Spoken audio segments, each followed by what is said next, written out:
2000 నోటుతో సామాన్యుడు చిల్లర దొరక్క పాటలు పడుతుంటే, ఆ చిల్లర కష్టాలే ఓ ఇంటి దొంగను పట్టించాయి. ఇంతకి అసలు విషయం ఏమిటంటే, ఓ ఏటీఎంలో డబ్బును నింపేందుకు హుస్సేన్ అనే డ్రైవర్ బయలుదేరాడు. మార్గమధ్యంలో అతని బుద్ధి కూడా పక్కదోవ పట్టింది. డబ్బులు తీసుకొచ్చే వ్యాన్‌ని ఎవరికీ కనపడకుండా ఒక చోటికి తరలించాడు. ఆ వ్యాన్‌లో ఉన్న క్యాష్ బాక్స్‌తో బెల్లందూరుకు బయలుదేరాడు.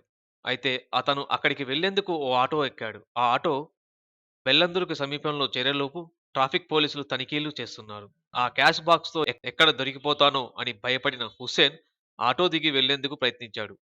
కానీ ఆటో డ్రైవర్ డబ్బులివ్వకుండా పోనియ్యడు గదా! నా డబ్బులు నాకివ్వు అని జెప్పేసి హుస్సేన్‌ని అడిగాడు. హుస్సేన్ దగ్గర 2000 నోటు మాత్రమే ఉంది. ఆ నోటు ఇస్తే చిల్లర లేదని ఆటో డ్రైవర్ తీసుకోలేదు. చిల్లర మార్చడానికి ఆ చుట్టుపక్కల ఏ దుకాణాలు లేవు. తన ఆటో చార్జ్ రూ. 50 ఇస్తే గాని కదలనిచ్చేది లేదు అని ఆటో డ్రైవర్ అతన్ని అక్కడే పట్టుకున్నాడు. చిల్లర తీసుకొచ్చేదాకా నీ దగ్గరున్న బాక్స్ నా దగ్గరే ఉంటుందని ఆటో డ్రైవర్ చెప్పాడు. హుస్సేన్ ఆ 2000 నోటుతో చుట్టుపక్కల ఉన్న షాప్స్‌లలో చిల్లర చేసుకుందామని చెప్పి తిరిగాడు గానీ ఎక్కడ కూడా చిల్లర దొరకలేదు. లాస్ట్‌కి హుస్సేన్ ఎంతకీ రాకపోయేసరికి ఆటో డ్రైవర్ ట్రాఫిక్ పోలీస్ దగ్గరికెళ్లి జరిగిందంతా చెప్పి ఈ బాక్స్ ట్రాఫిక్ పోలీస్‌కి ఇచ్చేందుకు ప్రయత్నించాడు.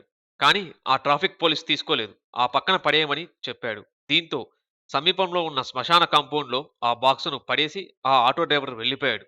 అలా రాత్రంతా ఆ క్యాష్ బాక్స్ శ్మశానంలోనే ఉంది. తెల్లారిన తర్వాత అటుగా వెళ్లిన కొందరు వ్యక్తులు దాన్ని చూశారు. అనుమానంతో పోలీసులకు ఫిర్యాదు చేశారు. పోలీసులొచ్చి చూడగానే అందులో కొత్త నోట్ల కట్టలు ఉన్నాయి. దీంతో అక్కడున్న వారంతా కంగుతిన్నారు. విచారణ చెయ్యగా అసలు విషయం వెలుగులోకొచ్చింది.